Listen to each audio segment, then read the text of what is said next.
This is the OCL Collegiate League Fall 2022 tournament. This video will cover the Tier 2 round of 16 matches that had happened on the weekend on October 15 and October 16. Last weekend, we had the first week of matches for the round of 32 matches for Tier 2. These are the results. Now we are entering into the round of 16 where we will have the top 8 teams on your screen being the losers bracket matches and the bottom 8 being the winners bracket matches. Now let's not waste any more time and head into the first match that we will be highlighting. Alright, hello everyone. For now it seems I'm going to be your solo commentator for today, Lumen Logic. And tonight we have, in one of our final matchups of the weekend, University of Virginia versus University of Guelph. We begin this match for the 27th seed Virginia and the 22nd seed Guelph with the first two maps being given 1 point each to both teams. And Zenith 1 missing on the side of University of Guelph. That's going to solidify Virginia's win here as they open the match by winning their own pick. Actually, huge score gap at the end. Squirrel, both looking pretty stable at the moment.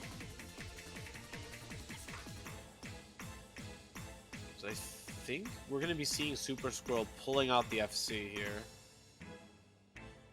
Skulltroll just with that early miss. And it's going to be like super close. Down to 87 now, never mind. Following that, Virginia has decided to go with Double Time 2 Illusion of Inflict. Let's see how well the last part of this map will go. I'm confused. Oh wait, they're A rank FCs. Oh, that's so cursed. And there goes Skulltroll's combo. Oh, and that was right as Virginia was beginning to develop like a decent lead. Zenith shall hold and carry the lead back to Guelph, but misses as soon as Guelph maintains the lead. Virginia actually going to be coming right back into it, now ahead by 70k. And they steal it at the end. Skulltroll and Haxwell both holding strong supporting combos, I guess supporting each other, you know, sure, I'll take it. And Zenith misses right after the break. That is not what you want to see if you're cheering for University of Guelph. Especially given that this is their pick. And Haxwell is still holding above 1200 combo. With Skulltroll with a really solid supporting combo in the 500s. And there's the lead stolen from Guelph. Once again for the second map in the row, University of Virginia. Haxwell still holding into 700s combo. This is going to be it. University of Virginia will be going up 3-1 at the conclusion of the fourth map of this match. 2 points left to go for top 24. You're going to end this map and you're going to ask yourself why you didn't. Following that close call on No Mod 4, University of Virginia has decided to go with Double Time 1 Heroine Syndrome, in which University of Virginia would defeat University of Guelph in Double Time 1 by over 1 million points. The score is right now 4-1 in favor of University of Virginia. Let's see how University of Guelph would respond after being down by 3. As Super Squirrel and Zenith missed.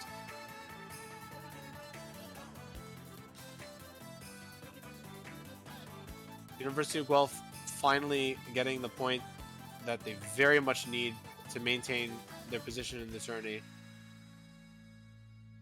And will be taking a decisive victory on that map. Active could definitely be the difference. In their last opportunity to take a match point from their own pick, University of Virginia has decided to go with Hard Rock 2 Luminous Memory. Let's see how will the last part finish for these two teams. Not sure due to Skulltroll's act if it'll be enough to start to claw back the lead. It is slowly moving over to the left, however. Lead down to 50,000 now as we head to the outro of the map. Oh, it's actually getting really close at the end here. Everyone's going to need to hold their combos into this outro, especially University of Guelph hanging on for their lives in the tourney, and they barely do it. University of Guelph going to close out that break point with an 18,000 score advantage over University of Virginia. Lead for University of Virginia still almost 100,000 for them.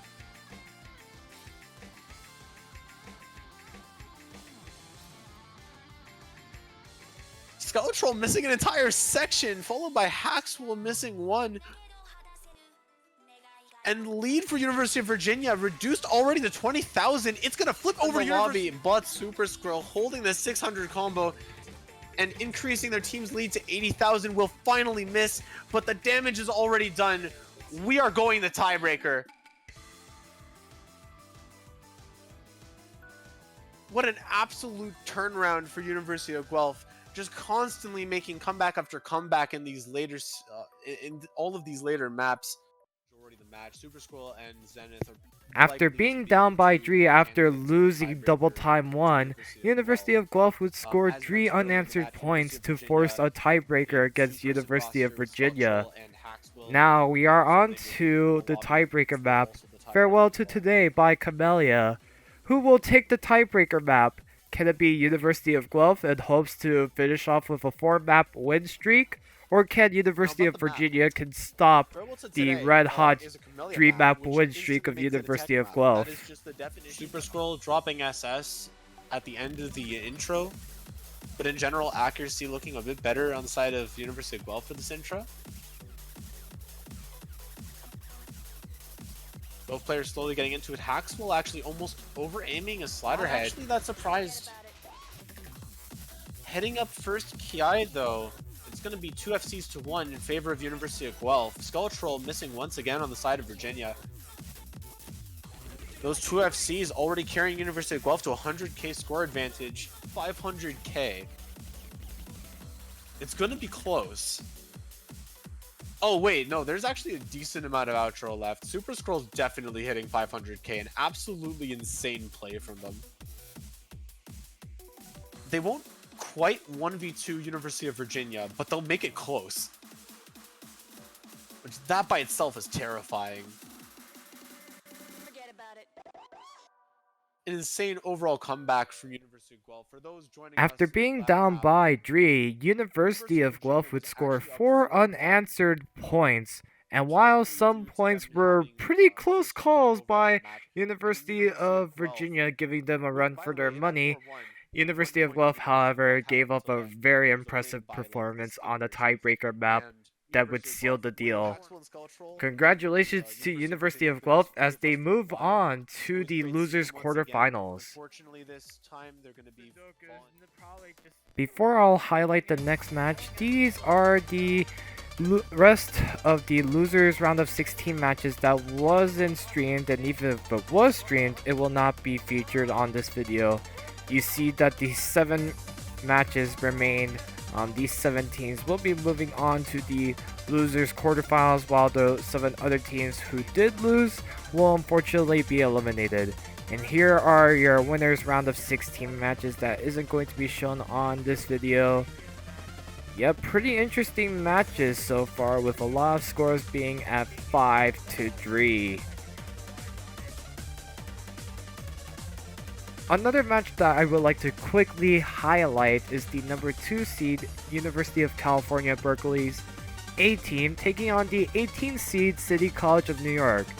University of California Berkeley came off to a great start by getting the first 3 points of the match, and even though City College of New York did take a point on double time 2, it was proven to be too much for City College of New York to handle, as UC Berkeley would easily defeat them by the score of 5-1. But don't let the score deceive you, as City College of New York did have some opportunities to take some points last minute before some unfortunate breaks did costed them some crucial points against UC Berkeley.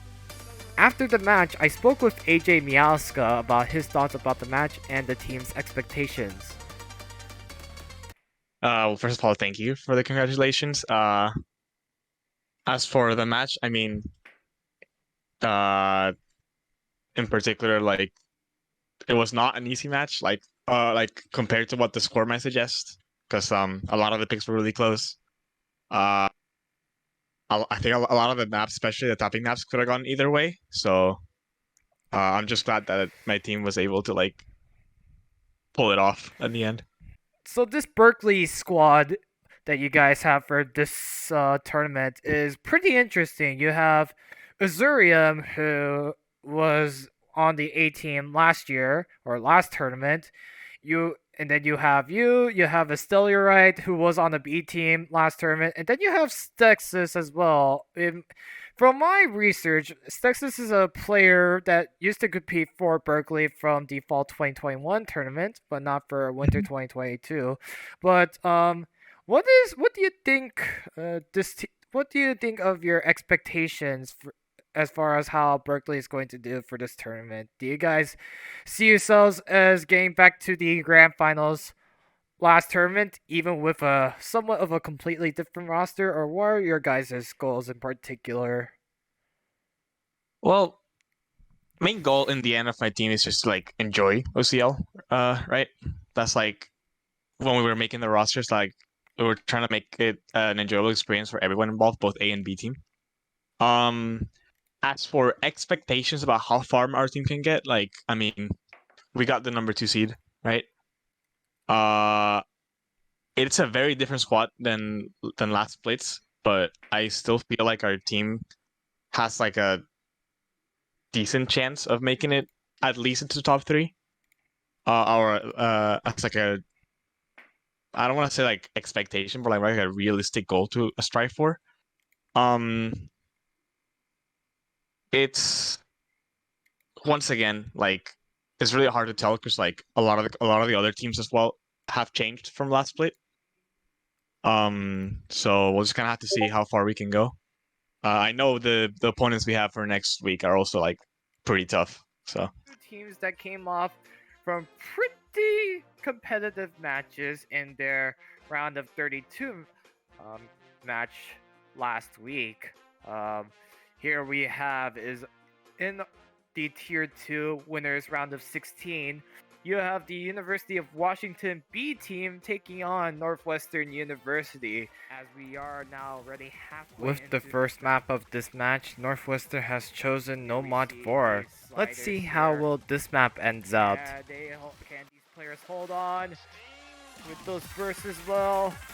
Army fan will take a break. Oh my goodness. Mark will trade back, and Hyani, Washington B team with the to get with that support to help get Northwestern just a bit closer to that lead. As the lead is shrinking, and there you go, Northwestern University will take their first lead of this match. Combo, and oh, that slider. That spinner heading into that slider. That can trick some people, and it did trick Mark, but it wouldn't matter as Salad with the FC giving Northwestern their first point of this match. Following the loss on Nomad 4, University of Washington has decided to go with double time 2. Let's see how will that go. Help Washington get their first point, but wouldn't help when Army fan will take a break, as well as Hyani, the team. Salad with the 88% accuracy, however, but its accuracy wouldn't really matter, especially since both players for Northwestern University. TGR will find a break. After a 2-0 start, Northwestern has decided to go with No Mod 1. Can they go off on a 3-0 start, or can Washington get their first point up on the board?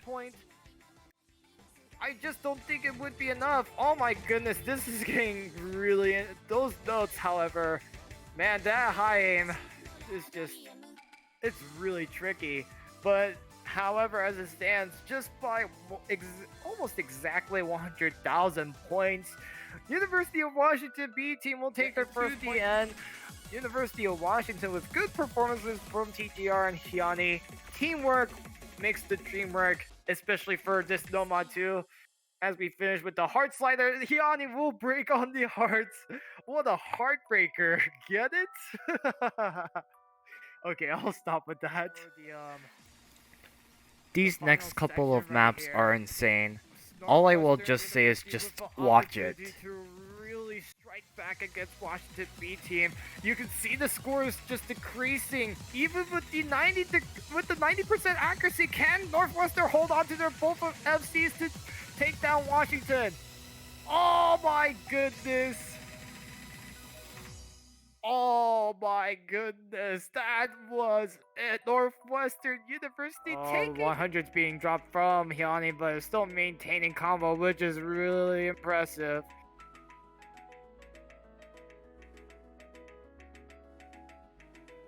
And that's just going to be it. Washington will take their third point to make it 3-3 now. Thanks to Iba having a better accuracy than RME Fad. But however, I believe it is Hyani with the better hard rock accuracy than Salad. So anything can still happen, as we are already past 1/3 of the map, and Iba will take the first break. The B team veteran, despite with that break, showing everyone his experience in the Tier 2 tournament, as was still able to hold on to the combo, but Hyani will take a break. So Salad is gonna go with, is still going to definitely work with that mistake, but Mark will find the break. Salad with the break. Oh my goodness.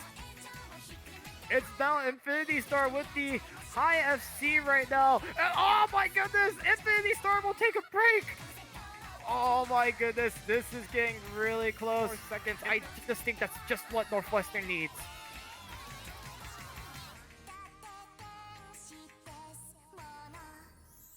And that is just going to be it.